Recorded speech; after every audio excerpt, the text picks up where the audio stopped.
karena sebelumnya saya sedang di daerah. Sebelumnya saya sedang di daerah mengembangkan teknologi pengolahan air jernih siap minum untuk daerah terdampak bencana bersama mahasiswa-mahasiswa UHAMKA. Jadi saya kemudian satu alasan tertentu harus kembali ke Jakarta dan Senin saya harus sudah kembali lagi ke Sumatera dan juga harus ke Malaysia untuk menyelesaikan kuliah saya fase akhir. Baik, saya ini kayaknya latar belakang saya terbalik ini tulisannya. Maklumin dulu karena tadi saya buru-buru. Oke, tema kita, saya sebelum masuk kepada slide nanti, saya ada sedikit slide tapi nanti akan lebih izin dulu Pak Rifki, ini lebih fokusnya bagaimana mendorong adik-adik siswa SMA ini untuk how to create the paper or sometime atau hanya pengertian pemahamannya saja kenapa berapa pentingnya. Yang mana yang mau diutamakan? Sampai Izin Pak Rifki. sampai membuat sebuah Karya ilmiah. ya, itu jauh lebih powerful. Oke. Saya akan coba interaktif nanti. Saya akan kebetulan juga saya memang sedang menulis.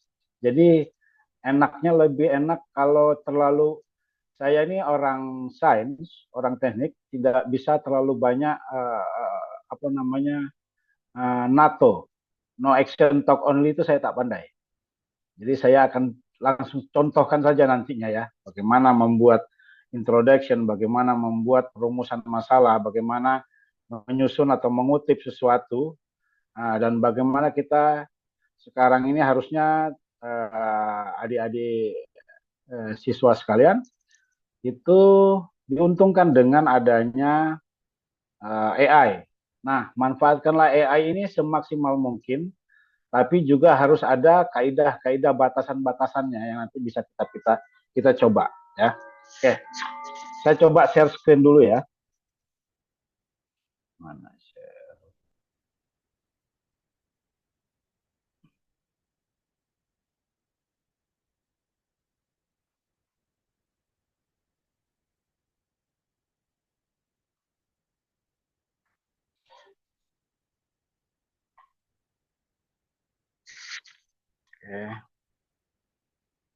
Oke.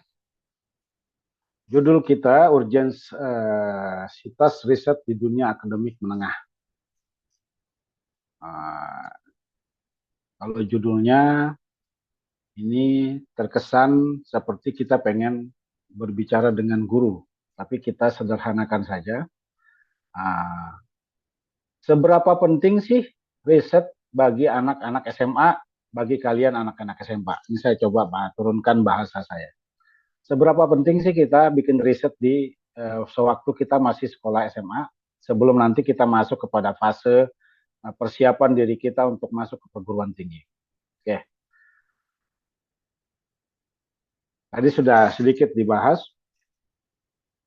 Teknologi di era revolusi industri dan Society 5.0 menuntut generasi muda yang tidak hanya mampu menyerap informasi, tapi juga mampu mengolah, menganalisa, dan menghasilkan pengetahuan baru.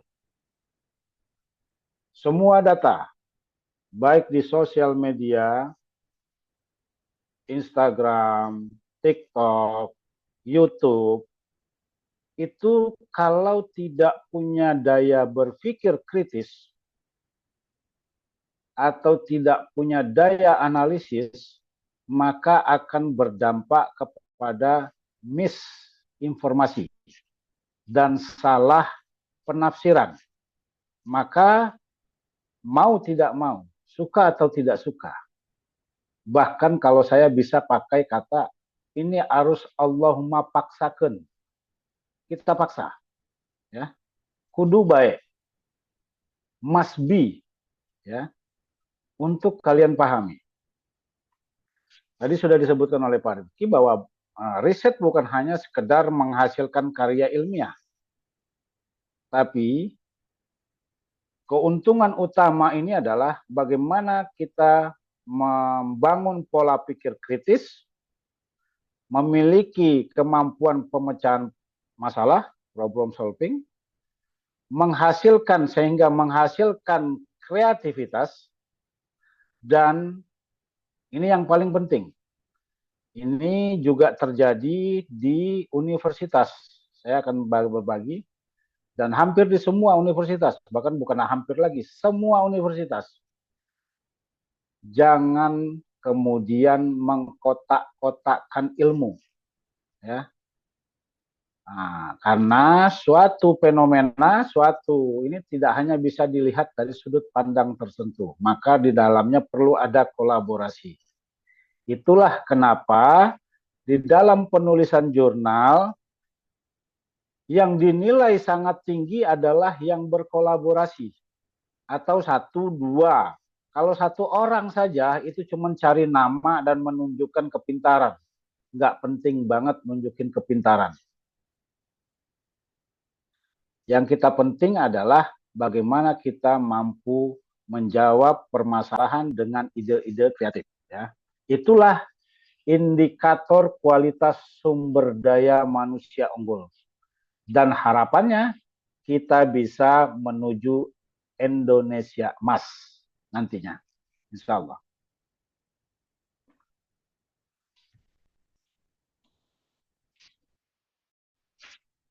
Apa sih implementasinya? Implementasi riset di sekolah itu memberikan manfaat strategis apa? Satu, penguatan literasi sains. Kalau adik-adik sudah mulai sekarang, mulai sejak dini tergelitik dengan hal-hal yang berkembang di lingkungan, saya coba ambil contoh, kenapa, adakah yang tahu bahwa kemarin bulan November ini 3 daerah utama kita di Aceh, Sumatera, dan Sumatera Barat terjadi longsor? Apakah mengetahui itu? Bencana alam? Ada yang tahu? Nggak apa-apa, ini mungkin saya interaksi saja. Nggak apa-apa, jangan dipendam. Ya. Ada yang tahu? Terjadi ya? Ya. Maka kita coba cara berpikir kritis kita sekarang. Kenapa terjadi banjir?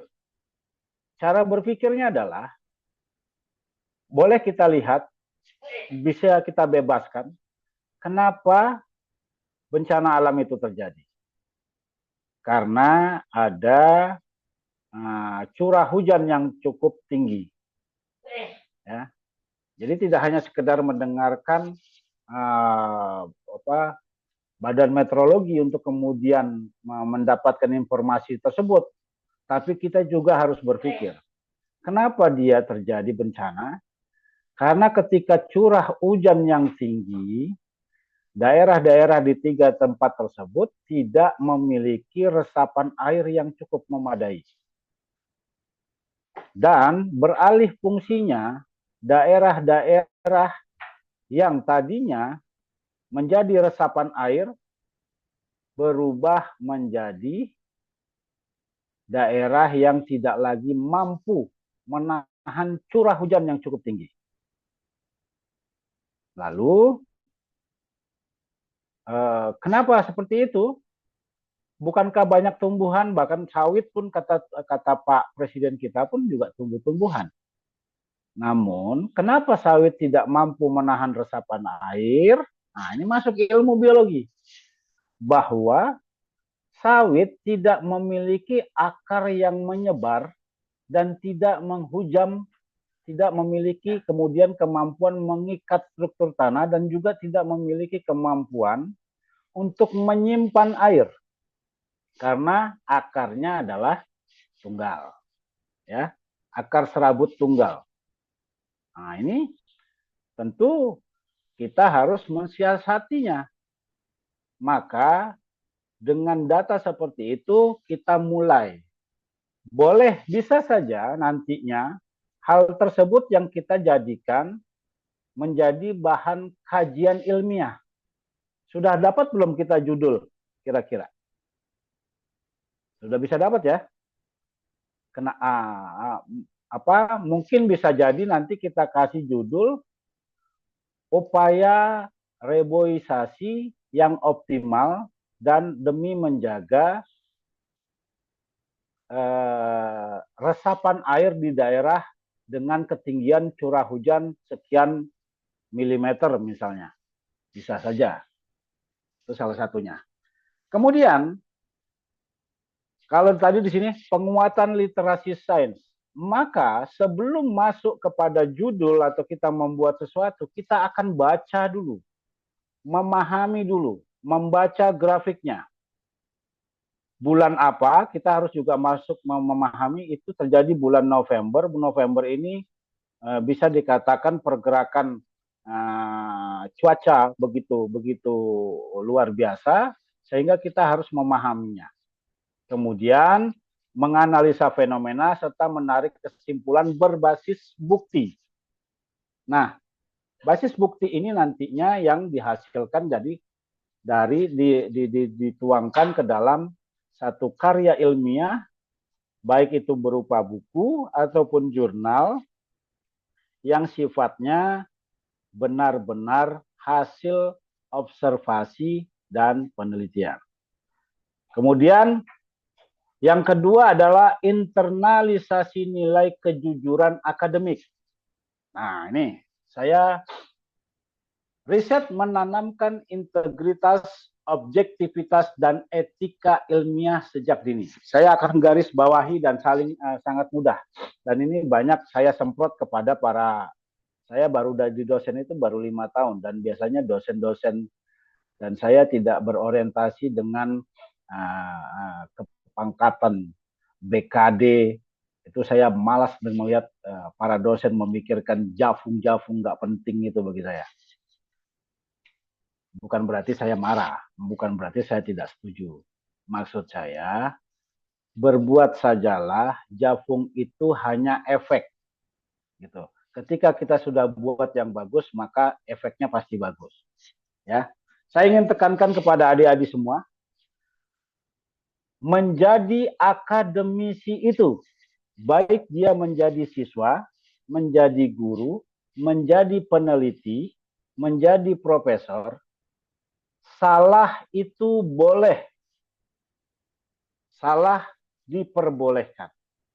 Yang tidak boleh adalah berbohong. Ya. Jadi dalam menulis, kita salah itu boleh. Kita melakukan penelitian yang gagal itu boleh. Tapi memanipulasi data itu tidak boleh. Sekali Anda melakukan nantinya, dan apakah penelitian itu yang kalau kita memanipulasi data, misalnya sesuatu saat tidak akan diketahui, pasti akan diketahui. Karena dalam ruang lingkup penelitian tidak hanya berbicara tentang Indonesia, tapi seluruh dunia. Oleh karena itu, ketika nanti kalau misalnya kalian terbukti berdusta atau memanipulasi data, maka selamanya Anda tidak lagi diakui sebagai akademisi. Ya. Yang kedua, untuk berbasis nilai kejujuran ini, ketika adik-adik semua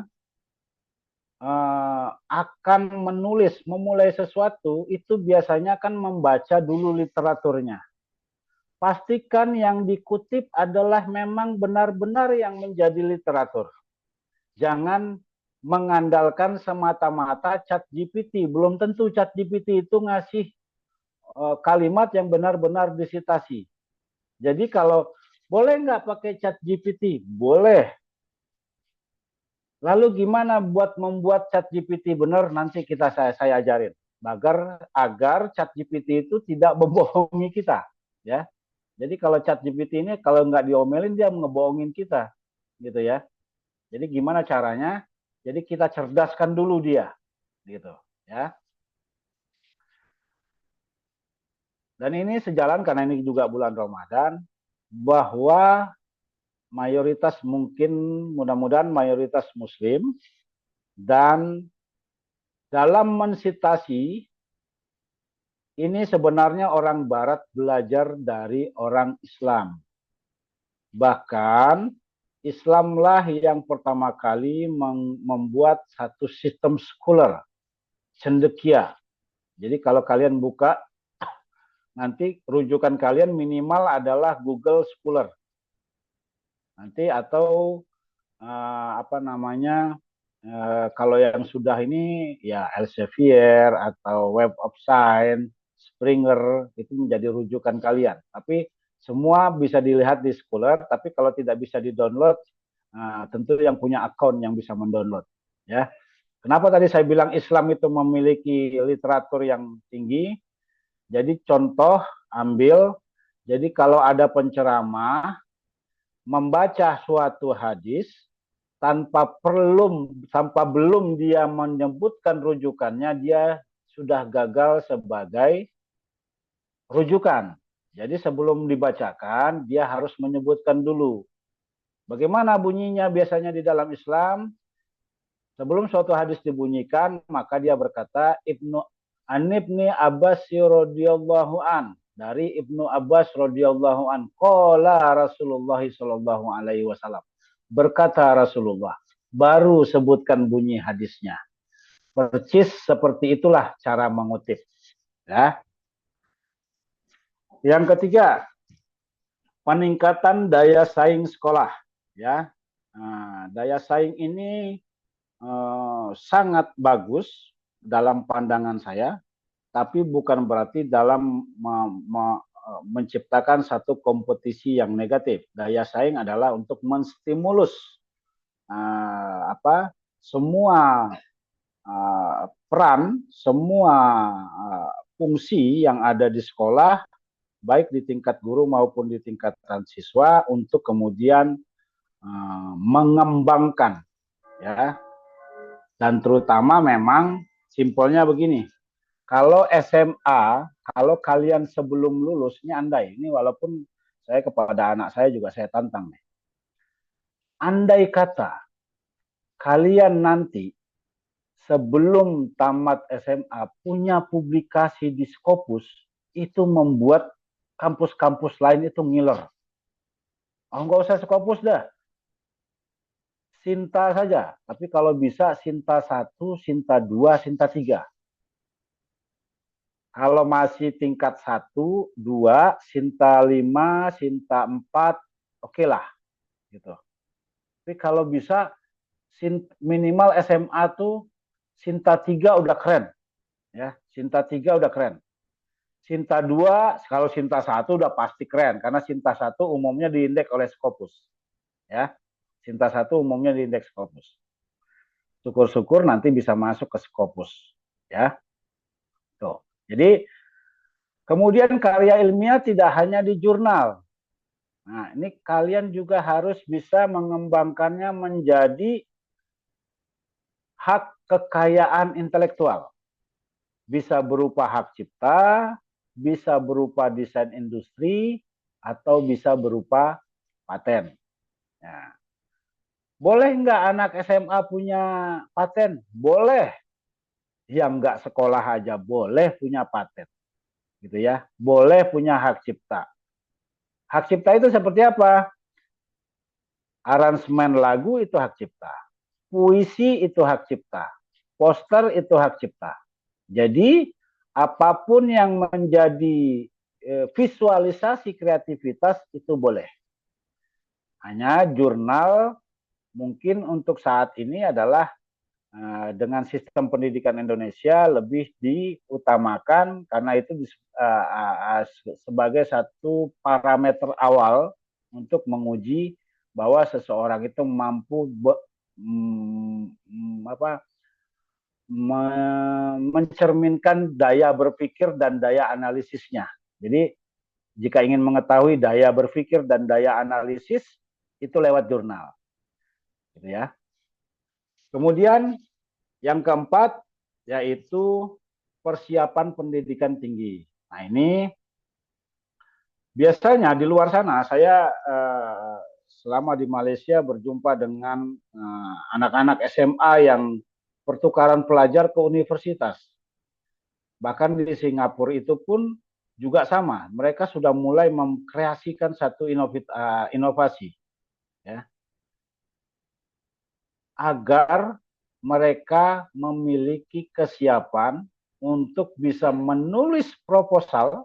Nah, menulis proposal, kemudian melakukan menggambarkan metode penelitian untuk, walaupun biasanya yang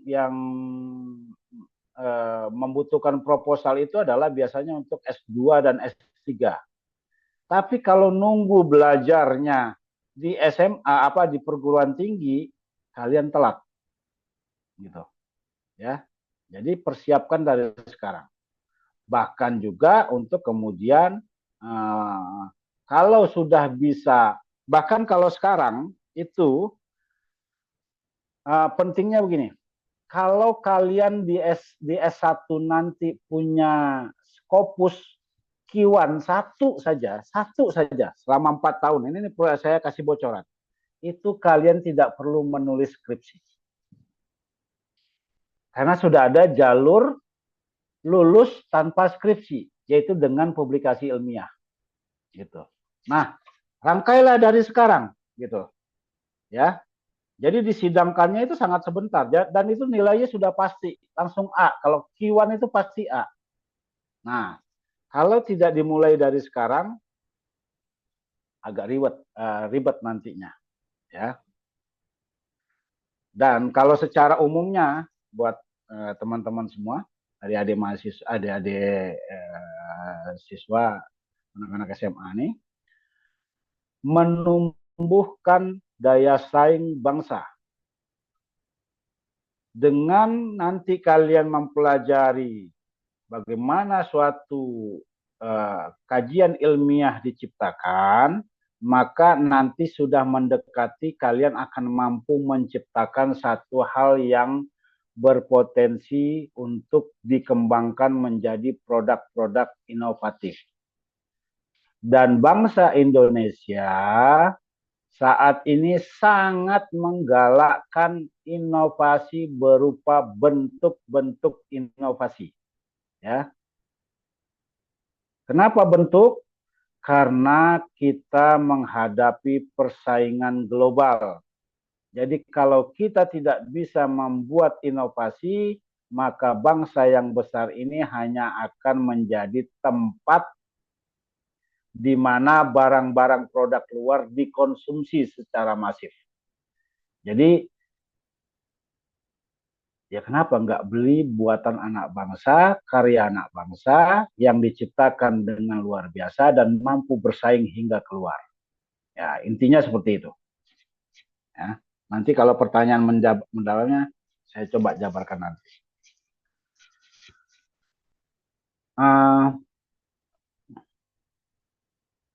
Apa yang perlukan dalam mengembangkan riset?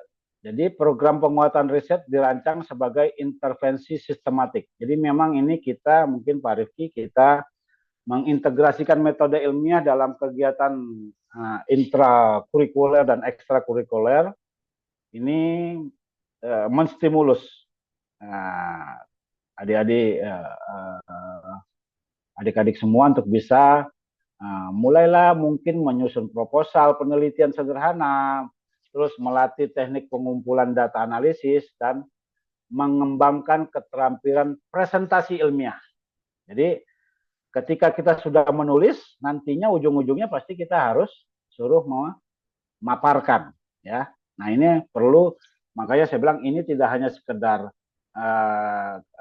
keterampilan kecerdasan kognitif, tapi juga nanti perpaduan semua, bahkan kepada yang paling terakhir sekali, yaitu psikomotorik nantinya. Ya.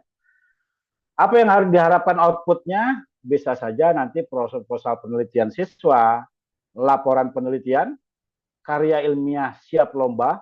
Jadi, tapi ini saya tekankan, jangan hanya menulis karya ilmiah siap lomba, tapi bangunlah karya ilmiah kalian untuk menjadikan kalian punya track record.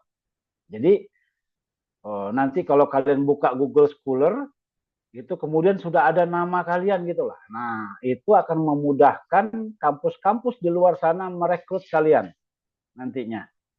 Gitu ya. Apalagi kalau masih muda, sudah ada Scopus atau Web of Science atau Springer Nature, ya. Waduh, itu S2 kalian itu bukannya bayar tapi dapat duit. Nah, itu saya yakin, ya. Oke, lanjut. Bagaimana membangunnya? Banyak dimulai dari membangun keingintahuan, ya. Banyak-banyaklah ingin tahu. Kenapa? Kenapa? Kenapa? Kenapa? Bahkan kalau di dalam manufacturing, ya, di dalam perusahaan, engineer sehebat apapun tidak akan mampu menjawab permasalahan tanpa dia tahu permasalahannya. Makanya yang paling ada satu tools di dalam ilmu engineering, yaitu 5 why. Why. Sederhananya gitu. Walaupun ini secara metodologi penelitian yang ada di kampus itu terlalu jelimet bagi saya. Dijabarkan, oh ini, perlu ada ini. Nah, saya lebih senang pakai sistem lapangan. Bertanya saja sampai 5 kali why. Kenapa? Contoh, kenapa pesawat MH berapa tuh? MH10 apa ya? Jatuh. Karena dia tidak terbaca radar misalnya. Tidak bisa dikendalikan dan tidak bisa. Kenapa radar tidak membaca? Ini cara menganalisa. Ini untuk kemudian menstimulus kepala kita untuk kemudian menggelitik isi kepala kita. Mengapa dia tidak terbaca radar? Sementara dia sudah pada jalurnya. Jadi ada jalur di mana ruang udara Asia Tenggara itu dibagi yang dikuasai oleh Singapura akan dipindahkan ke Vietnam. Di situ terjadi blank point di mana kata Singapura saya sudah menyerahkan kepada Vietnam, kata Vietnam saya belum mendapatkan, dan itu pilotnya ada yang tahu, dan yang tahu biasanya hanya pilot. Nah, ini kalau dalam kasus menganalisa yang agak berat. Tapi kalau kita menganalisa yang lebih ringan, saya tidak mau yang terlalu berat, nanti kalian jadi detektif pula ya. Kenapa kali di Jakarta tidak layak untuk minum? Maka kalian pasti akan mendapatkan jawaban karena banyaknya pencemaran baik dari rumah tangga maupun perusahaan-perusahaan yang pembuangannya mengalir langsung ke sungai. Maka kita pakai pertanyaan berikutnya. Mengapa air dari limbah rumah tangga atau limbah perusahaan memasuki Kali Ciliwung? Karena bisa ada dua. Karena belum diterapkannya regulasi pembuangan limbah secara memadai, atau mungkin bisa saja karena tidak adanya sistem pembuangan yang dibersihkan atau dinetralkan terlebih dahulu sebelum memasuki sungai. Kalau nanti kalian bertanya pada kalimat kedua, maka pertanyaan berikutnya muncul. Kenapa tidak ada sistem penanggulangan pengolahan limbah awal dari rumah tangga sebelum dibuang ke sungai?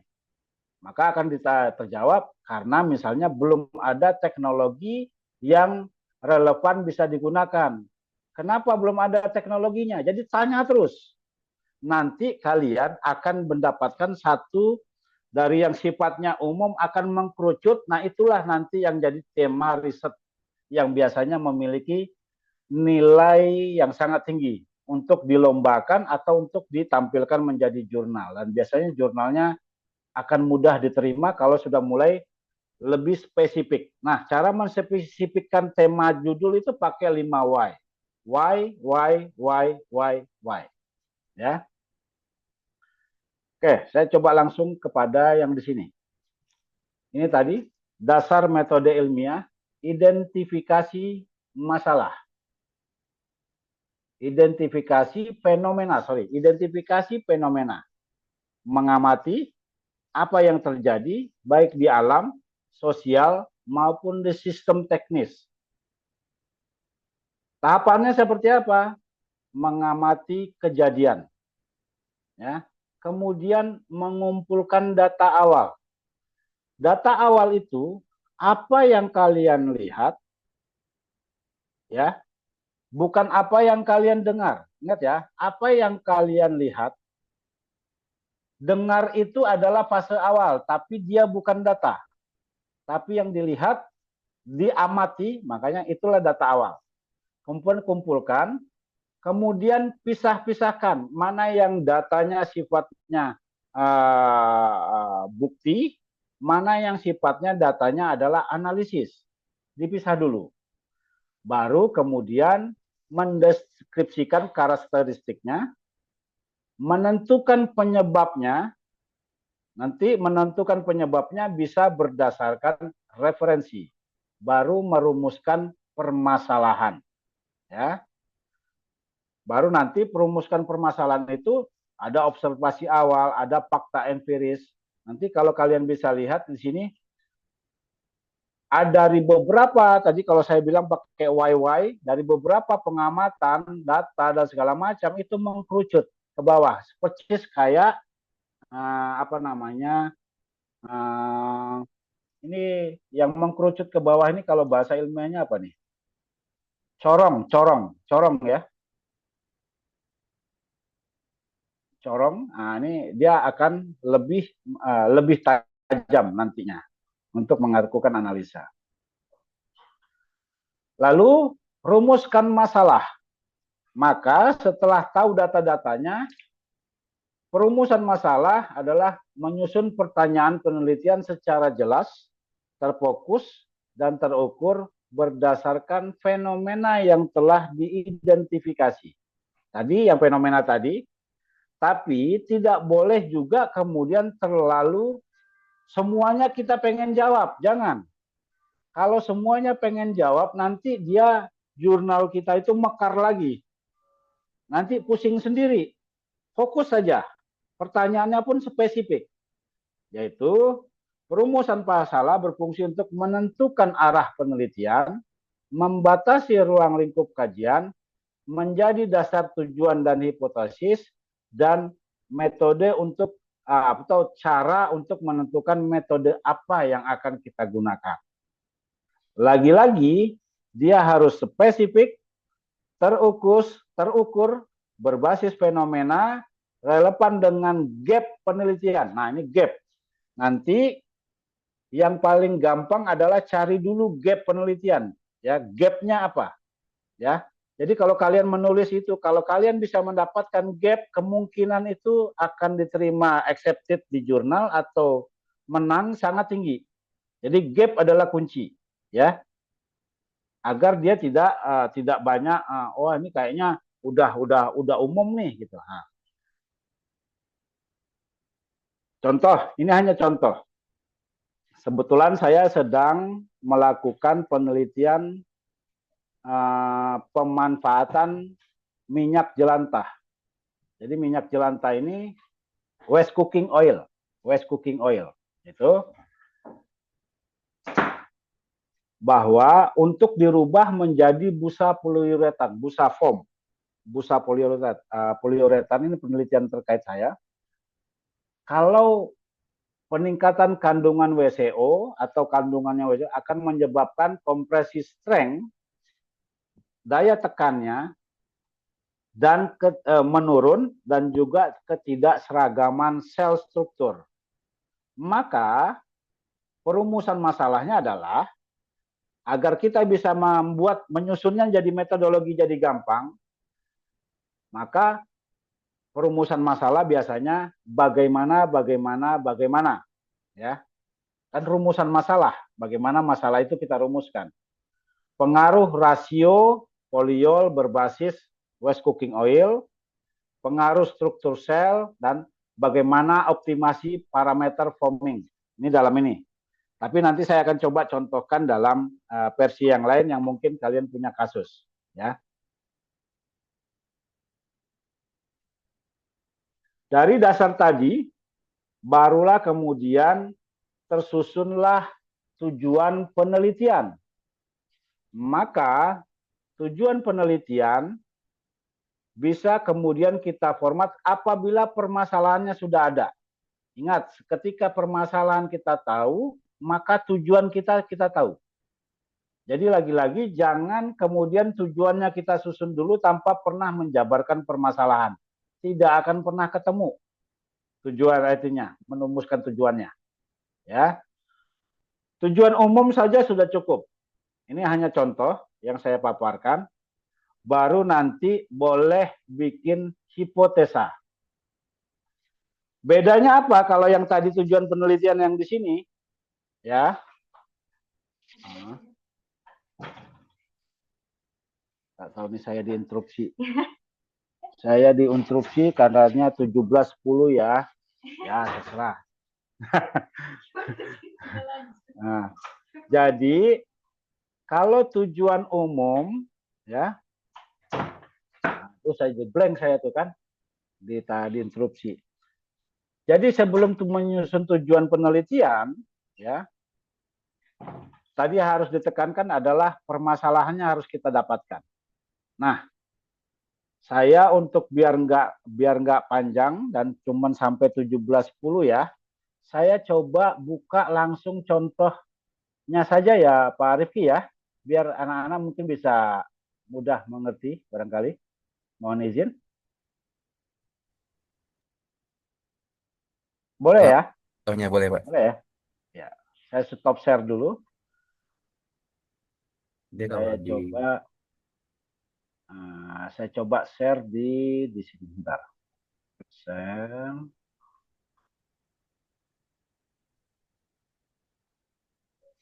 Oke.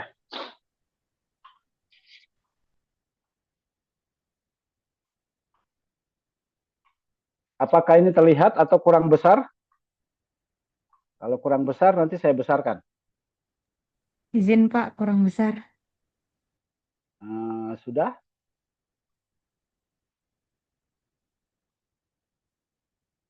Sekarang bagaimana? Sudah terlihat besar? Sudah Pak. Sudah ya? Oke. Yang di situ tertulis yang judulnya unintegrated atau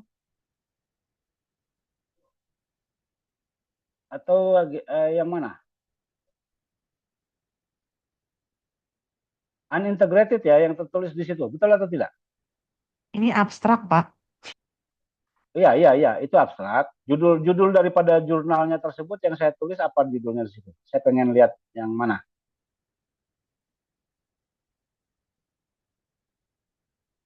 Sebentar, saya coba lihat dulu dah. Mana nih? Share.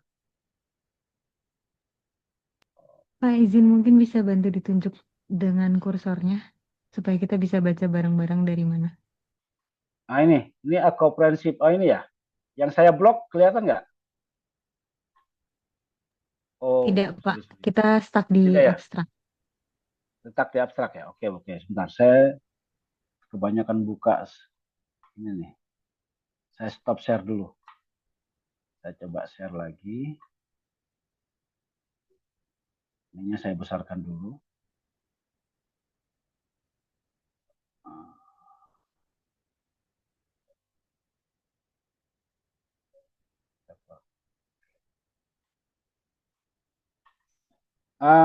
Terlihat judulnya?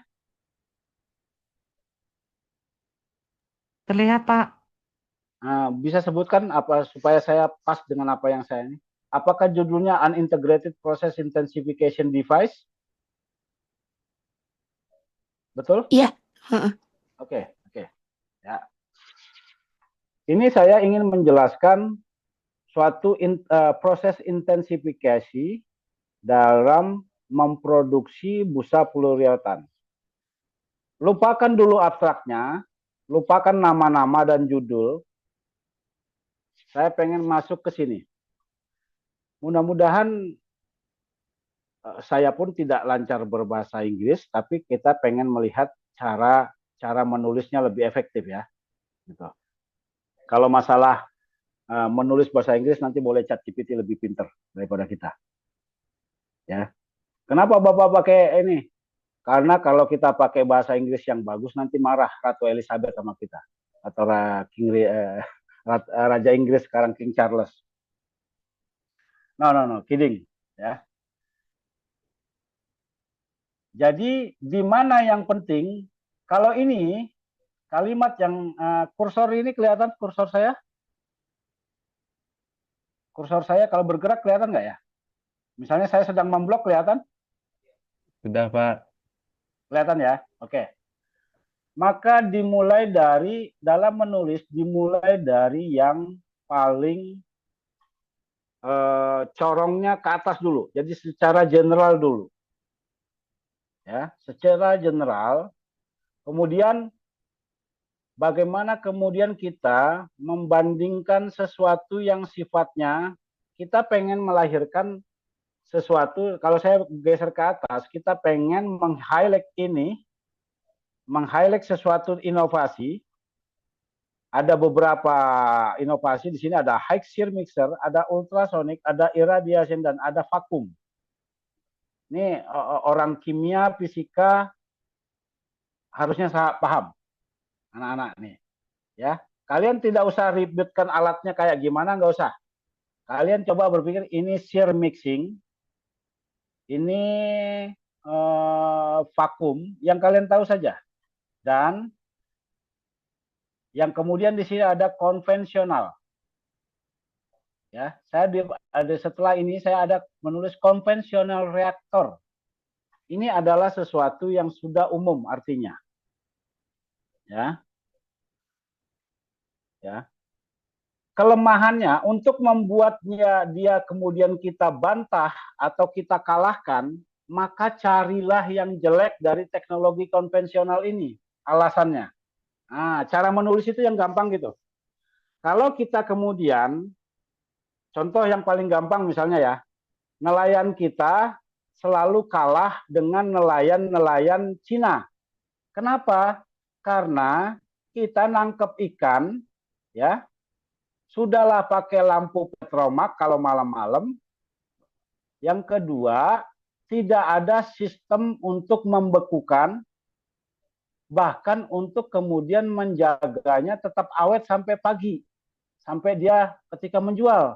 Nah, cari kelemahan, berarti bukan jelek maksudnya. Cari semua kelemahan yang ada pada sistem konvensional. Andai, contoh tadi saya pengen bilang, kalau kita pengen membuat satu perbandingan bagaimana nelayan kita tidak sulit untuk bisa berkembang, karena satu mulai dari perahunya kurang memadai, kemudian teknologi penyimpanan ikannya kurang memadai, dan tingginya konsumsi energi. Nah, itu jadikan banyakin itunya. Nah, setiap kita menemukan fenomena-fenomena yang kurang baik, itu berdasarkan semua referensi. Jadi, misalnya, dengan menggunakan perahu berbahan bakar solar, maka nelayan membutuhkan energi solar atau solar bahan bakar, itu sulit. Sehingga bergantung kepada bahan bakar fuel. Nah, sedangkan kita pengen mengembangkan satu alat tangkap nelayan berbasis energi tenaga surya dan juga bagaimana menciptakan sistem penyimpanan menggunakan peltier, misalnya pendingin peltier yang bisa diadopsi dari energi DC yang berasal dari panel surya. Maka sebelum kita membuat ide kita, maka kelemahan-kelemahan itu munculkan dulu. Agar narasinya orang bahwa oh itu ada kelemahan dan dia dengan sendirinya ketika kita mengidentifikasi kelemahan-kelemahan, maka sesungguhnya kita sudah mengidentifikasi permasalahan. Ya, sudah dengan sendirinya. Dan ketika nanti kita bercerita keinginan kita untuk menggunakan panel surya sebagai bahan bakarnya para nelayan, atau yang di mana panel suryanya, sekarang ada pertanyaan, panel surya itu akan bekerja pada siang hari, sementara nelayan biasanya berangkat pada malam hari. Maka dibuatlah sistem charging, gitu, charging penyimpanan pada baterai yang bisa disimpan sehingga kita tahu berapa volt gitu. Nah, itu nanti bisa bisa kita create idenya, ya. Kemudian ketika kita menemukan gap ini kalimat-kalimat, saya akan berikan kalimat-kalimat penting saja ya dalam menulis karya ilmiah. Kalimat yang saya blok tahu nih, ada kelihatan? Kalimat however, akan tetapi. Tahu? Kelihatan ya? Ya, terlihat Pak. Ya. Sebelum ini ada kalimat kunci dalam kita mendeklir suatu gap namanya. Jadi kalau kita pengen mendeklir suatu gap, kalimat ini penting. Di sini maka sebelum kalimat however ini, untuk membuat gap kita bicarakan studi orang lain. Studi orang lain apa saja, ya. Di sini saya sebutkan ada beberapa studi yang menyebutkan tentang fenomena sebelumnya. Ini kalau mengincar Q1 ya. Ini kan saya sedang mengincar Q1. Jadi saya pengen jelekin punya orang lain dulu. Gitu. Yang lain, maka untuk kemudian sebelum saya menjelaskan kelemahannya, kalimat ini sangat penting. However, akan tetapi, ya, ini kita sebutin apa saja yang menjadi kelemahannya. Nah, baru kemudian kita mulai menyusun apa saja yang menjadi tantangan, sehingga barulah kita narasikan pada kalimat berikutnya. Mudah-mudahan adik-adik baca ya, pelan-pelan ya. Maka pada kalimat berikutnya, disinilah kita nyatakan deklarisasi tujuan kita. Di mana dia saya tulis?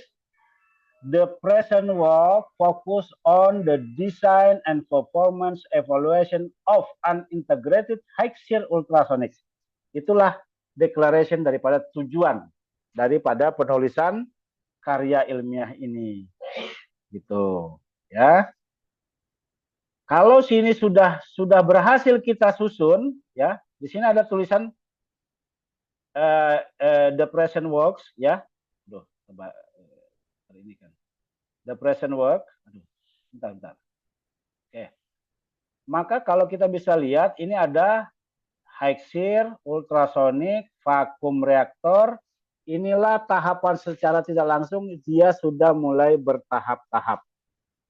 Nah, ini mudah-mudahan nanti kalau masih bingung lewat pertanyaan ya, di ini kan, ya. Baru tidak usah banyak-banyak. Ini kalau yang penjelasan di bawah ini hanya bagaimana mekanikal, karena saya orang mekanikal ya, bagaimana suatu itu didesain, kemudian apa yang menjadi kelebihannya, baru saya masuk kepada material dan metode. Gitu. Ya. Jadi dengan kalimat yang sakti ini, kalimat yang paling sering digunakan untuk menyatakan punya kita lebih unggul dan lebih bagus, cukup langsung pada fokus. Akan tetapi, gitu. Kalau akan tetapi, sama seperti kita kalau ngomong dengan ngobrol sama teman-teman nih Pak Rifki, ya, handphone merek Huawei memang bagus sih, murah lagi harganya, tapi kira-kira gitu. Ada tapi itu yang akan sebenarnya kan, kalau ada kalimat tapi sebenarnya kita akan merendahkan sesuatu yang kita sebutin keren sebelumnya kan, kira-kira gitu ya. Nah, sama seperti itu. Ya. Jadi kalimat untuk menyusun gap dan menyampaikan tujuan itu ada di situ. Nah, mungkin biar enak nanti buat interaksi, silakan langsung buka pertanyaan saja biar nanti lebih gampang. Karena takutnya saya udah terlalu dalam nanti, aduh ini Pak Endi ngomong apaan gitu kan. Nah, mungkin gitu ya Pak Rizky ya. Silakan cara mau ditanya nanti mulai dari bagaimana menyusunnya, bagaimana memanfaatkan ChatGPT menjadi narasi awal, draft awal, kemudian bagaimana cara mensitasi, jurnal apa yang harus kita sitasi agar menguatkan keyakinan kita, silakan tanya. Baik, saya serahkan dulu mungkin kepada moderator atau kepada Pak Rizky. Monggo.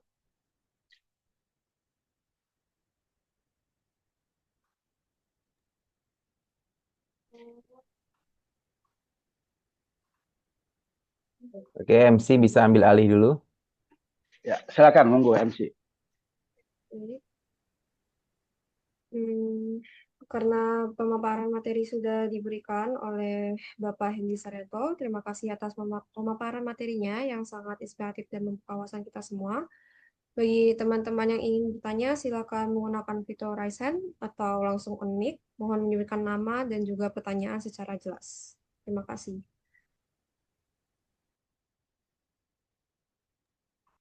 Ayo, silakan. Ini materinya memang luar biasa ini. Ini saya kayak kuliah lagi, Pak.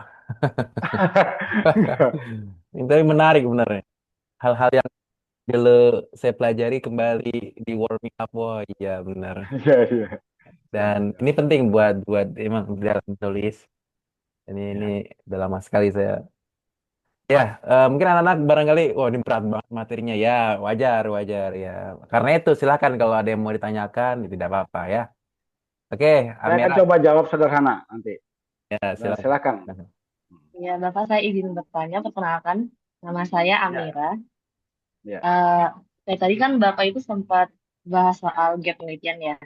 Saya Ya. sebenarnya kemarin beberapa kali sempat melakukan penelitian. Dan saya ngerasa struggle banget di ngebatasin penelitian saya itu sebenarnya spesifik apa gitu. Jadi kira-kira Bapak ada tips-tips penting gitu nggak untuk apa namanya nyaranin ke saya buat tentuin gap penelitian kita itu gimana gitu. Oke, Karena saya coba saya langsung ngerasa jawab. penelitiannya masih terlalu general gitu, Pak. Ya, Ya. terima kasih, Pak. Saya tanya, penelitiannya tentang apa? Kemarin itu saya meneliti tentang memprediksi diabetes mellitus, Kak. Oke, metode yang mau Ya. dipakai apa?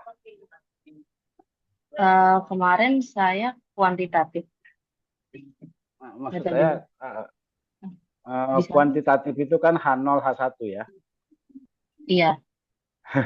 Gini, sebelum masuk kepada H0, H1, nah ini nah, kalau saya, mohon maaf Pak Rifki, saya orang yang sangat anti menggunakan metode kuantitatif H0, H1. Itu bagi saya Kirchhoff namanya, kira-kira cocok. Bukan Kirchhoff-nya rumus. Oke ya. Gini, kenapa kemudian? Karena terjadi gap, sekarang mulailah apa, ingat tadi saya selalu jabarkan, oke, sekarang temanya adalah diabetes. Betul ya? Oke. Iya, Pak. Tadi saya pengen gunakan why. Nah, tadi ada saya sampaikan 5 why ya, why ya. Betul? Iya. Oke. Kenapa orang kena diabetes? Saya akan tanya lagi. Coba Anda jawab. Kenapa orang kena diabetes? Ada beberapa faktor dari gaya hidup, pola makan, dan juga dari genetik riwayat keluarga. Oke, enggak. Langsung secara spesifiknya jawab. Kenapa orang kena diabetes? Karena ada unsur gula darah yang tinggi. Betul? Iya, Pak. Betul ya? Secara sederhana. Jadi dalam menulis jurnal juga sama. Ya, baik itu di bidang sosial atau humaniora ataupun sains, menulis jurnal itu sama. Make it easy, make it simple, and make it clear. Buang kalimat jikalau andai kata seumpamanya misalkan buang. Ini kalau mau menulis jurnal ya. Buang semua kalimat misalkan andai kata seumpama misalkan seandainya. Itu dibuang. Langsung saja. Diabetes disebabkan oleh, nah cara mengantarnya yang bagus adalah diabetes merupakan jenis penyakit yang banyak dialami oleh masyarakat, terutama akan terlihat pada fase umur berapa sampai berapa. Hal ini disebabkan oleh meningkatnya kadar gula dalam darah. Kan gitu kan ya. Iya. Ya. Pertanyaan kedua, kan tadi Y-nya baru satu ya, dijawab oleh meningkatnya kadar gula darah. Sekarang masuk. Kenapa kadar gula darah meningkat? Disebabkan oleh tingginya konsumsi karbohidrat. Apakah ada faktor lain selain karbohidrat? Nah ini, maka pertanyaan untuk menjawab itu, ada karbohidrat. Karbohidrat, apakah protein masuk atau tidak? Nah, atau karbohidrat ini, kalau memang cuma karena karbohidrat, konsumsi karbohidrat, kita lebih spesifik nanti pada Y berikutnya. Karbohidrat umumnya berada pada makanan yang seperti makanan atau minuman yang seperti apa? Contoh kalau minuman soda, ya, soda. Nasi kalau mungkin kalau misalnya karbohidratnya nasi, kalau dimakannya malam dia tidak terurai, ya, dia akan menyebabkan karbohidrat. Makanya malam-malam kalau pengen diet itu tidak boleh makan nasi, gitu ya. Atau bagaimana? Kemudian kalau memang faktornya adalah pola makan, oke, kita sudah tahu penyebabnya. Kenapa kemudian kalau makanannya tidak ada yang meninggi karbohidrat, tapi di daerah tertentu tidak ada masalah? Ternyata karbohidrat yang tersimpan, yang seharusnya menjelma menjadi energi, ya, itu tidak teroptimalkan sehingga bertumpuk gitu. Nah, inilah yang nanti kemudian secara tidak langsung sebenarnya kamu sudah mulai menyusun mengkerucut. Maka pilihlah penyebab dari makanan dan cara untuk menanggulangi itu. Pola makan, karena kita belum meneliti ya, pola makan. Maka nanti lahirlah nanti hasil risetnya adalah metode atau apa namanya misalnya berjudul teknik atau cara menekan menurunkan tingkat pertumbuhan penyakit diabetes pada rentan umur sekian sampai sekian. Nah, itu jawab dulu satu-satu, diabetesnya apa, penyebab diabetes, siapa yang rentan kena diabetes, makanan apa yang menyebab diabetes, baru nanti ditentukan nih. Siapa tadi Amira mau milih tentang kemakanannya kah atau tentang ke metode untuk menekan diabetesnya itu sendiri. Atau kalau memang mau menekan, kalau misalnya nanti terkait dengan farmasi, apakah ada konsumsi makanan tertentu yang bisa menekan pertumbuhan gula darah, misal. Jadi ditanya dulu sama kita. Nanti kalau kita tidak tanya, tidak pakai. Kalau saya ini langsung cara praktis ya, gunakan 5Y. Untuk bisa menyimpulkannya, 5Y sudah. Untuk 5Y ini cara praktis ya. Pertanyakan dulu untuk kemudian mempersempit pertanyaan adalah 5Y. Baru kemudian gunakan metode what, why, where, when, and how. Ya, pasti sudah diajarin, sudah pernah dengar itu kan? Setelah 5W, gunakan 4W 1H. Gitu ya. What? Boleh juga dikombin, boleh nggak dikombin? Boleh. Supaya sampai maksudnya kenapa saya pakai how itulah nanti yang akan membuat Amira mengkerucutkan permasalahan menjadi spesifik gap. Gitu. Ya. Jadi gapnya tadi boleh di makanan dan boleh di cara. Nah, cari referensinya itu. Gitu. Ya. Ya baik. Oke. Ya. Silakan yang lain. Bisa dipahami ya, Amira ya? Bisa nggak? Kira-kira nangkep nggak? Iya, Pak. Nangkep, oke. Bisa, Pak.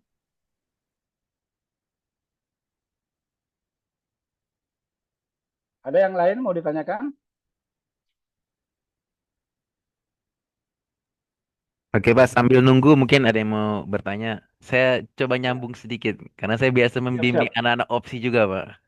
Oke, siap, siap, siap. Ketika Ah, ditanya ini metodenya apa, kadang saya juga bingung untuk memberikan metode apa yang akhirnya muncullah dua garis besar, kalau nggak kuantitatif, kalau nggak kualitatif. Di pendidikan udah ya, biasa bahasa kuanti kuali di pendidikan. ya, Karena saya ya, bisa riset di ya, pendidikan. Tapi kalau opsi ini kan bukan ya, riset pendidikan, dia risetnya riset ya, murni. Nah, di situ saya ya. kadang menurunkan metodenya itu apa? Itu gimana Pak untuk sarannya Pak? Gini, kapan kita akan menentukan kualitatif dan kuantitatif? Sama dulu. Sebelum kita menentukan kapan kita akan menentukan kualitatif dan kuantitatif, kita harus menentukan kepada fase apa kita akan mencari beberapa parameter yang nanti sampai kita mendapatkan parameter yang akan menjadi pembanding dulu. Kalau dia nanti harus kualitatif yang harus diuji, ya. Contoh, kalau kita ingin mengetahui untuk bagaimana konsumsi makanan apa yang digunakan untuk bisa menekan diabetes, ya, konsumsi makanan apa yang bisa menekan pertumbuhan gula darah, maka dia pasti dia bukan kuantitatif, dia kualitatif, harus diuji, ya kan? Karena dia perlu sesuatu suplemen. Tapi kalau dia kemudian menjaga ritme, ini kita ambil contoh dari diabetes tadi ya Pak Rifki ya. Kalau dia kemudian menjaga ritme pola makan, ya mengatur risetnya akan mengarah kepada optimalisasi menekan diabetes pada rentang waktu, rentang umur tertentu, karena umur tertentu, maka dia kuantitatif. Maka kita akan mencari biasanya faktor yang paling banyak akan mendapatkan rentan terhadap penyakit diabetes adalah umur sekian sampai sekian. Kemudian di daerah mana orang-orang biasa, gini aja, yang paling gampang kena diabetes itu orang Padang karena pola makannya ketika di seberang di kampung halamannya dipakai kerja, ketika di rantau dia tidak dipakai kerja, ya sehingga rentan diabetes. Nah, ini pakai kuantitatif gitu kira-kira Pak Rifki. Nah, tapi kalau intinya gini, kalau dia pengujian yang nanti membutuhkan riset murni berdasarkan yang paling gampang untuk membedakan kapan kita gunakan kuantitatif dan kualitatif, apabila riset kita itu membutuhkan analisis uji dengan menggunakan alat-alat tertentu, alat uji tertentu, apakah scanning elektron mikroskopik, optical mikroskopik, itu pasti kualitatif. Ya.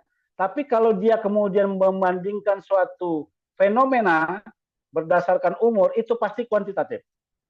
Nah, gitu. Bisa saja nanti memang kadang-kadang dan riset ini tidak ada tertutup ya. Tapi untuk kita di tingkat awal, yang pengujian pasti kualitatif, yang pengujian berdasarkan hasil uji ya, scanning elektron mikroskopik atau transmission elektron atau atomic association. Tapi kalau yang kemudian mengambil data berdasarkan fenomena-fenomena di masyarakat ataupun sampel, ya itu sampel di sini dalam ini artian adalah data-data berdasarkan data-data ya, misalnya data kependudukan, orang yang paling kita pergi ke puskesmas mendapatkan berapa rentan waktu yang paling rentan dan mengeluhkan terkena penyakit diabetes umurnya berapa aja sih banyaknya gitu kan. Nah, itu kuantitatif gitu.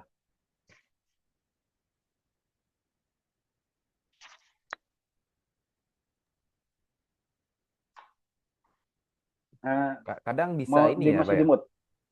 Hah? Kadang bisa nggak sebuah metode itu tidak secara spesifik dikatakan ini kuanti apa kuali, tapi dalam prosesnya bisa saja berdua muncul dalam hal Bisa, bisa. kualitatif muncul, kemudian pada hal Yes, penjabarannya kualitatif juga muncul. betul. Tapi secara Contoh yang spesifik akan tidak saya disebutkan ini penelitian tidak kuanti disebutkan. kuali enggak gitu. Ya, ya. Saya akan share, coba saya akan share cara saya ketika menyajikan. Dan saya tidak menyebutkan dia kualitatif atau kuantitatif. Iya, Mohon izin. Saya akan coba share contohnya. Hmm, sebentar. Di sini.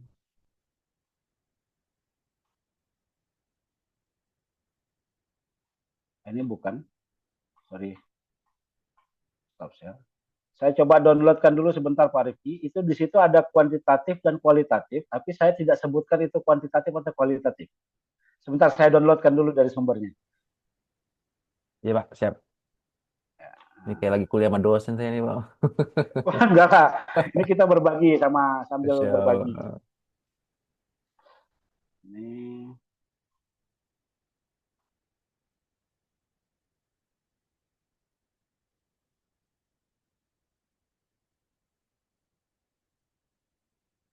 Ini sambil saya share saja.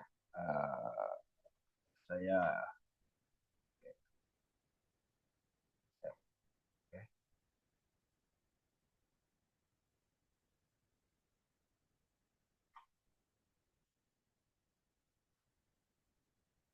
ini saya sedang publish paper.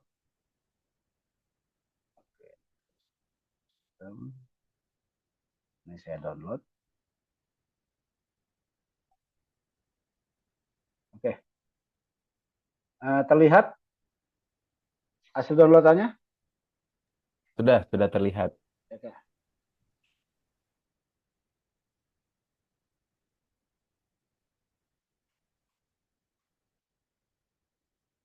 Oke. Ini adalah hasil ini. Saya ingin melihat. Nah ini. Hasil kuantitatif biasanya umumnya berupa grafik. Seperti ini. Ya. Perbandingan seperti ini. Histogram kah atau chart boleh. Ini. Tapi nilai density, ini kan kebetulan nilai density ya Pak Rifki ya. Nilai density, tapi saya sajikan secara kuantitatif. Tapi sebelum mendapatkan ini, saya hitung dulu ini secara kualitatifnya. Jadi saya tidak menyebutkan ketika, nah ini kan namanya di jurnal sini.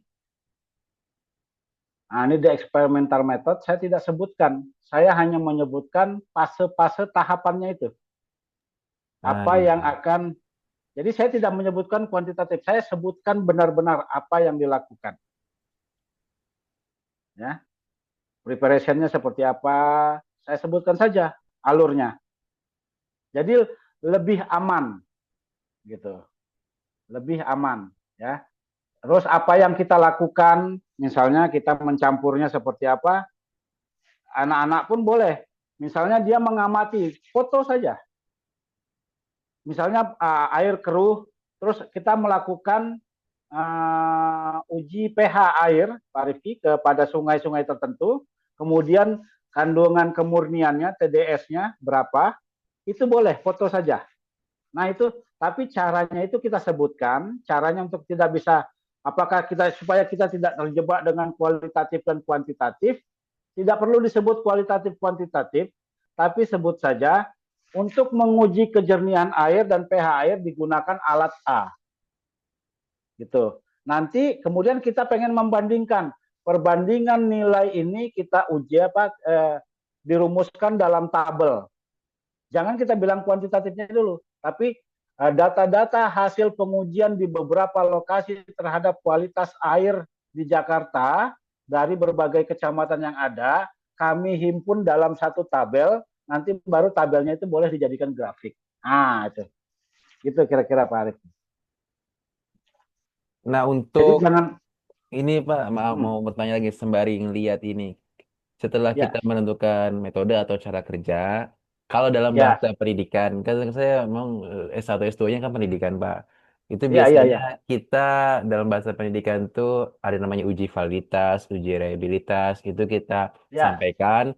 Terus kalau Mm, kalau kita mau di bab 4-nya, terutama bab 4, itu pola-pola ya, dalam bahasa pendidikan tuh saya bisa memahaminya. Nah, kalau dalam pola ya. bahasa penelitian murni, sepertinya nggak ada pola baku ya pada memberikan Nggak ada, bab 4-nya nggak ada. gitu. Iya, nggak ada. Jadi tergantung, misalnya contoh kita pengen validitas itu kan adalah untuk menguji kalau biasanya yang sifatnya validitas itu Mm-mm. adalah ketika kita menggunakan kuantitatif yang memakai sistem tertentu, contoh kuesioner ya Ya, atau ya. sampling. ya, sampling itu memerlukan validitas, pasti. Sama, ini pun juga kalau sifatnya uji coba itu tidak memerlukan validitas. Maka karena yang kalau dia akan masuk kepada kualitatif, dia adalah hasil pengujian. Tapi kalau misalnya dia berupa opini, maka bisa kita gunakan untuk uji validitasnya adalah SPSSK, ya, untuk bisa mencari tahu nilai alpha crop band-nya terhadap pertanyaan yang kita buat, yang kita susun. Atau mungkin kan kita kan akan berikan notasi tuh, apa peringkat ya 1, 2, 3, 4, 5 gitu kan. Nanti itu kita bisa nilai alpha crop band-nya, itu memang perlukan validitasi. Jadi makanya yang saya pengen titik beratkan Pak Rifki, kalau dia sifatnya ya uji yang memerlukan pakai percobaan optikal mikroskopik, itu sudah pasti kualitatif. Maka tidak perlu, ya. Tapi kalau dia yang sifatnya opini, ini biasanya sosial humaniora, yang biasanya bersifat pendapat atau polling lah, yang seperti polling-polling di wow ini berapa nih tingkat kepuasan rakyat, nah itu sifatnya, maka akan ada uji reliability. Berapa sampling errornya pasti. Nah itu biasanya ada alat yang kita gunakan, yang paling umum biasanya adalah SPSS, gitu. Kira-kira seperti itu. Gitu. Atau mungkin bukan scanning elektron ya, kalau nggak salah, saya lupa nih nama itunya. Gitu. Kira-kira seperti itu. Biasanya perlu software untuk menguji validitasnya. Gitu. Berarti lebih ke arah menyampaikan apa yang dikerjakan saja, itu di bab 4 kalau penelitian murni ya. Kalau penelitian murni yang kemudian mengadopsi dengan sendirinya kualitatif, sampaikan dan lebih mudah masuk jurnalnya yang ini, Pak Rifki. Jadi karena begini, secara ilmu saintifik, sesuatu yang sifatnya masih perlu alat validasi, maka secara sains kami tidak percaya dengan validasi. Itu kan hanya metode, ya. Tapi kalau misalnya secara yang dilakukan, itu sudah pasti tingkat ininya lebih tinggi, gitu. Makanya kalau anak-anak, untuk memudahkan mereka, biasakan saja mereka apa yang ditemukan atau yang dilihat atau yang dilakukan, tulis, nyatakan, dan statementkan. Maka sudah cukup. Gitu. Ini kebetulan Q2 dan sudah accepted. Gitu. Tinggal publish. Tinggal nunggu publishnya saja gitu. Jadi bahkan bikinnya pun tidak. Nah, ini seperti ini Pak Rifki. Bagaimana bikinkan ilustrasinya, cukup gambarkan, ini diaduk A sama B diaduk gitu ya. Kemudian di mixing. Nah, udah. Lalu disampaikan hasilnya gitu ya, apa yang didapatkan. Nah, disampaikan hasilkan. Jadi intinya gini, tulis apa yang kau kerjakan, kerjakan apa yang kau tulis. Udah gitu aja sih sebenarnya. Gitu.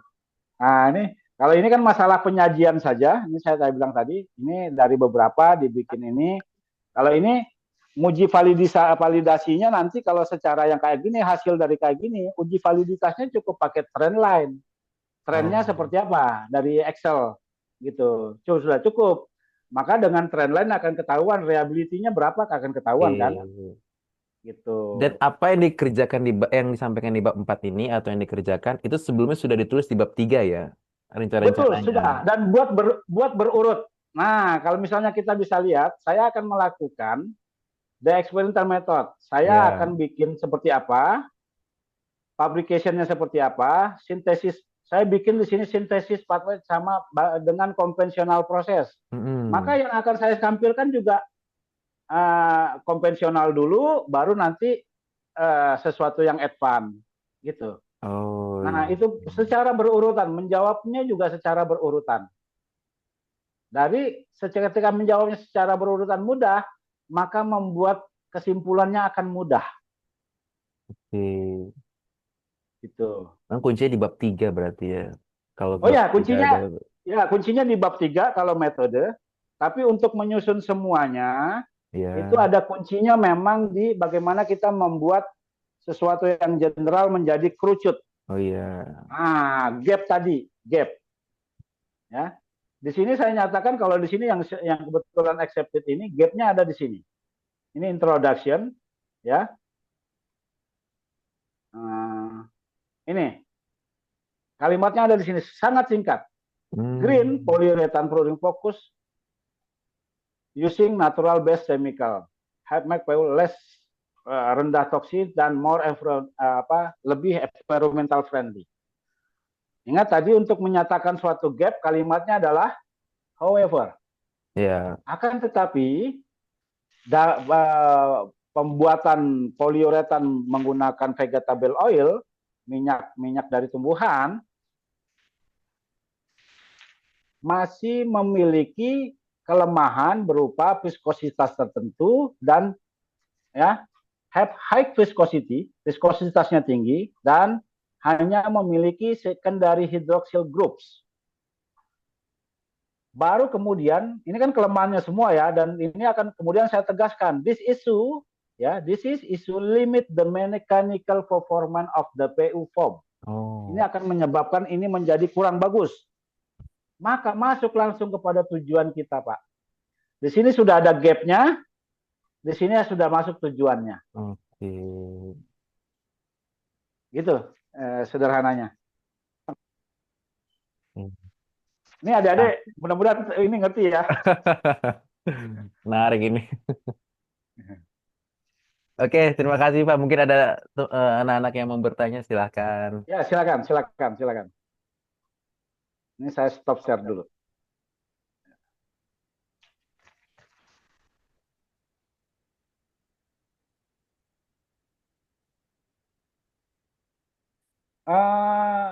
Saya yang bertanya dah. Apakah sudah terbiasa dengan Mendeley? Belum. Saya biasanya Belum. pakai ini, Pak, Google Scholar. No. Maksudnya mau menulis jurnal. Oh, Menulis citasi. Menulis citasi sudah pakai, saya coba share ya. Apakah kalian sudah terbiasa dengan ini? Sebentar. Karena kalau tanpa ini kalian akan kesulitan menulis. Mendeley. Sebentar. Ini kayaknya harus ditambah di kurikulum KIR kayak ini Mendeley ini. Dan ini tidak susah kok. Ini. Ya. Ini adalah cara mensitasi. Ya. Jadi kalau kalian nanti menulis supaya tidak membuat kalian blank. Contoh ya. Ini saya sedang saya coba stop share. Mendeley ini boleh di-download dan gratis. Ya. Jadi kalian ketika menulis referensi tidak menulis ininya namanya harus gimana, miringinnya gimana. Kalian tinggal download PDF-nya, langsung masukin ke situ dan dia sudah otomatis ngisi. Ya. Kemudian dia sudah dengan sendirinya kalau sudah ada Mendeley yang tersinkron dengan Word, maka kita ketika pengen menulisnya, contohnya saya stop share dulu ya di salam menulis karya ilmiah. Ini saya coba share yang paper saya. Mana nih? Sebentar. Share. Yang buat mana ya?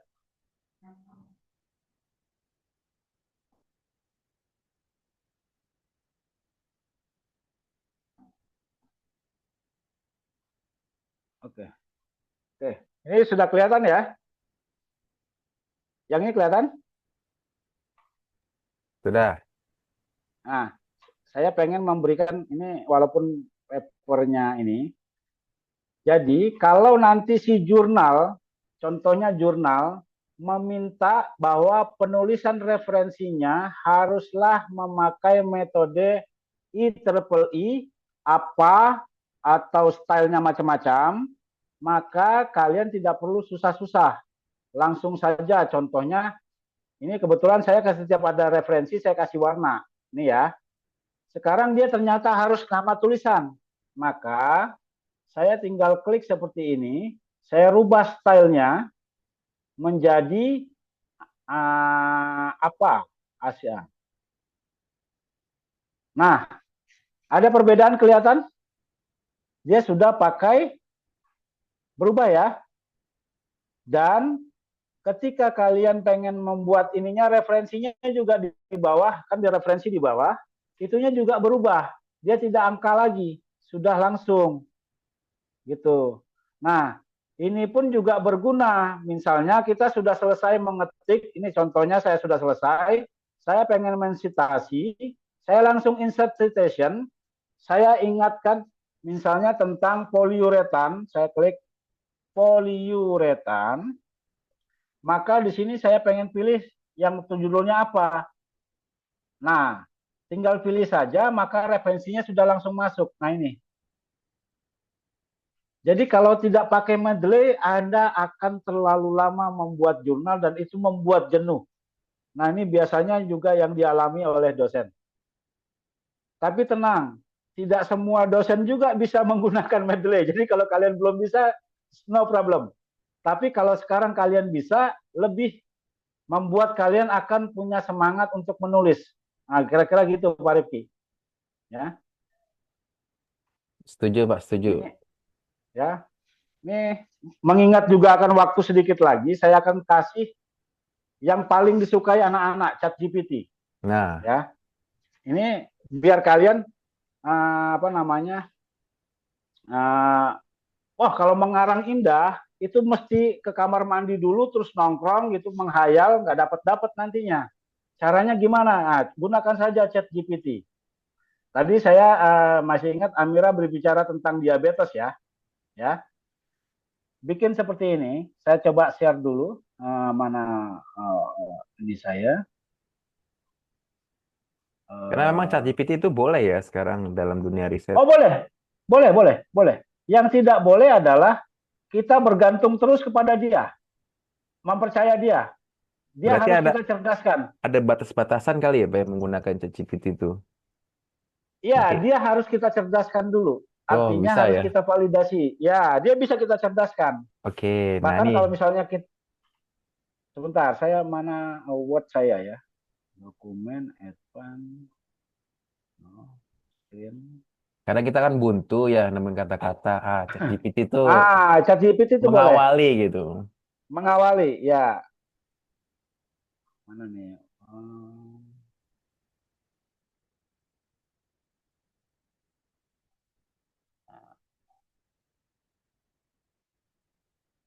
Ini ya. Oke.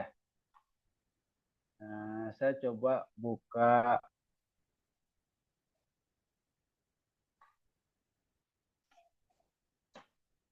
Oke, ini ya. Terbuka nggak? Kelihatan nggak ya? ChatGPT ya. Oke, saya pengen dan cara mengetik formnya jangan mumet. Jelaskan penyebab diabetes.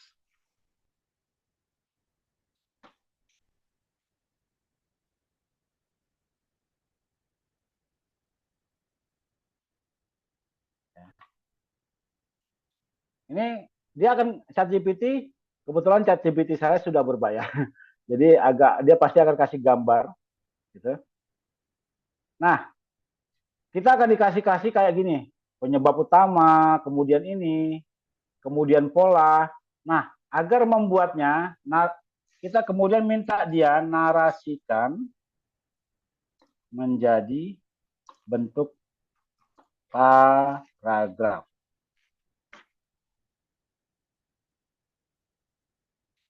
Nah, oke, sudah seperti ini.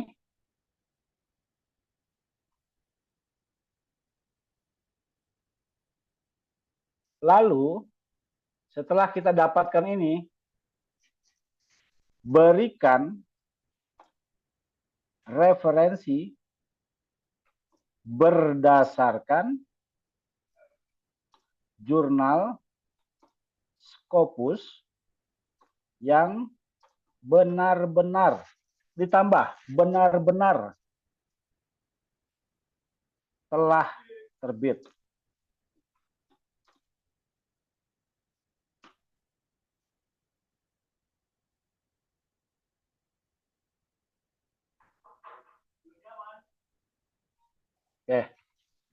Maka di sini dia akan berikan linknya Pak Rifki. Nah, kalau dia ini adalah contohnya adalah diabetes, maka dia akan terbuka dan memang diabetes judulnya. Berarti ini benar. Nah, gitulah kira-kira. Teteh. Nah, oke, bisa dipahami ya. Maka kalau ini sudah bisa dinyatakan kalimat dia yang sebelum ini itu referensinya adalah ini. Nah, kalau referensinya sudah kita dapatkan, download saja dia. Ini kan MDPI. MDPI ini free of charge. Jadi boleh di-download. Ini kalau nggak salah MDPI, ya. Full text-nya karena dia MDPI boleh download, Pak Rifki. Nah, ini nanti di sini ada link download-nya dia. Download. Nanti download itulah nanti yang boleh dimasukkan ke Mendeley, Pak Rifki. Nah, nanti dia tinggal mensitasi. Nah, sudah gampang gitu. Nah, itu caranya. Ya. Amira bisa paham yang tadi nanya? Ya. Lihat bagaimana ChatGPT nanti setelah kita pengen ini kan, setelah kita susun, baru kemudian kita baca lagi satu-satu, ya, baca lagi satu-satu, kemudian kita parafrase, untuk kemudian menghindari plagiarisme, gitulah kira-kira, ya. Jadi nggak usah takut, nggak ada masalah. Karena selama dia bisa menunjukkan ininya, adik-adik ya, selama bisa menunjukkan ini punya siapa, maka kalimat ini benar. Nah ini kayak dia tadi menunjuk punya UI, dia tampilkan atau tidak, gitu. Nah ini agak blank. Coba saya cari yang, nah ini PMC. Nah ini kayak gini, selama dia bisa menampilkan ini, berarti ini benar. Gitu kalimat statement dia. Nanti tinggal kalimat itu diparafrase. Gitu. Gitu Pak Rifki, kira-kira. Jadi nggak usah, karena kalau misalnya kita mau kadang wah itu kan ChatGPT. No, ChatGPT bukanlah Tuhan kita. ChatGPT adalah pembantu kita. Jadi perlakukan dia cukup seperti pembantu. Jadi bukan Tuhan, ya. Itu yang harus diinikan. Dan dia belum tentu benar. Jadi kalau dia terindikasi salah, kasih tahu ChatGPT kita, Anda pendapat yang Anda kemukakan kepada saya setelah saya cek dari Google Scholar tidak valid. Kasih tahu ChatGPT supaya dia, karena kan ChatGPT itu kan berdasarkan akun kita masing-masing. Nanti dia akan hati-hati gitu loh. Dia akan tahu kualitas kita. Jadi kira-kira gitu. Ini kan ChatGPT ini kan adalah dia kalau kita kelihatan blow on, dia akan kasih asal-asalan Pak Rifki. Iya, personalisasi dia sesuai ya, pemiliknya. Personalisasi. Ya, tergantung pemiliknya. Kalau dia tahu siapa kita, dia juga nggak mau kasih bahan yang abal-abal ke kita. Itulah kira-kira Pak Rifki. Siap, terima kasih Pak. Ya, oke. Udah 17.41. Silakan. Ya, kalau buat siap-siap bukber. Ya. Oke, Lady boleh. Silakan Lady. Baik, karena keterbatasan waktu, kita cukupkan sesi tanya jawab di sini. Baik, sebagai bentuk apresiasi dan ucapan terima kasih atas ilmu serta pengalaman yang telah dibagikan, Kiraan SMAN 30 akan menyerahkan sertifikat penghargaan kepada narasumber kita, Bapak Hendy Saryanto, kepada perwakilan pengurus. Dipersilakan. Terima kasih. Alhamdulillah. Terima kasih sekali lagi Pak, ilmunya di daging semua. Sama-sama. Mungkin kalau saya saran barangkali, ya, kalau offline lebih enak. Mungkin bahkan mungkin kalau cara menulis yang baik, nanti caranya yang paling simpel, ini sharing saja Pak Rifki. Cari beberapa tema yang memang kayaknya sudah bisa oke, langsung kita olah 1 hari, pada saat offline itu dapat ilmunya banyak gitu. Kalau offline kan kadang-kadang kita cuma disuruh ngedengerin aja gitu kayak radio Ya, rusak nanti kita gitu. bisa Pak. Nanti Gitu. mungkin di lain waktu Siap, jika siap, siap. menyesuaikan Ya, waktu Bapak karena kan ya. lebih sibuk Bapak dibanding kita. Nah, kita sesuaikan Iya, waktu iya. Bapak. Siap, siap, siap, siap. Baik, terima kasih ya panitia ya. Baik, sebelum acara benar-benar kita akhiri, kita akan melakukan sesi dokumentasi. Kepada seluruh peserta Zoom, mohon untuk menyalakan kamera. Oke, silakan semua on kamera.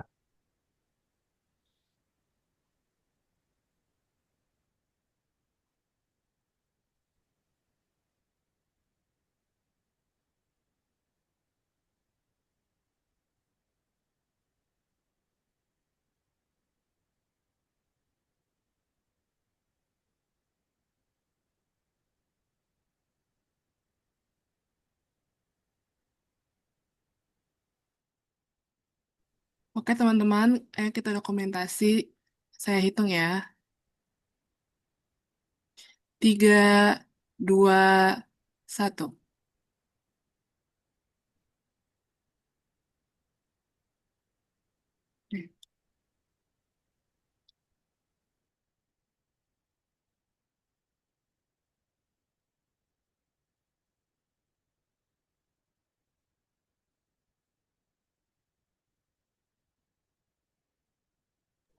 Oke, baik. Demikian rangkaian webinar Organitas Riset di Dunia Akademik Menengah pada sore hari ini. Semoga ilmu dan wawasan yang telah dibagikan dapat menjadi motivasi bagi kita semua untuk mulai meneliti, berpikir kritis, dan berkontribusi di dunia akademik sejak di SMA ini. Saya Lady Kirana Lintang Kasas, selaku MC. Mohon maaf apabila selama memandu acara terdapat kekurangan. Terima kasih atas perhatian dan partisipasi untuk seluruh peserta. Wassalamualaikum warahmatullahi wabarakatuh. Waalaikumsalam warahmatullahi wabarakatuh. Izin live ya semua, Pak Rifki ya. Makasih Pak Hendy, makasih banyak Ya. luangkan waktu. Makasih pengurus, Kir, alhamdulillah. Mudah-mudahan nggak pusing ya. Iya, Pak. Pusing dikit, Pak. Mudah-mudahan nggak pusing ya. Ini jadi nggak enak nih yang muncul apa menyinggung-nyinggung orang Padang tadi. Kok dia bisa kenal ya saya langsung dengan orang Padang ya? Wow. Logatnya kali ya. Iya kan dari logat Pak. Oh iya. Luar biasa nih. Nadine kayak logatnya Sunda kayaknya nih. Alhamdulillah betul. Oh, betul. Oke. Makasih Nadine ya. Terima kasih Pak. Ntar ikut opsi kelas di kampus. Insya Allah. Oke, selamat berbuka puasa semua. Sehat-sehat selalu. Silakan boleh live.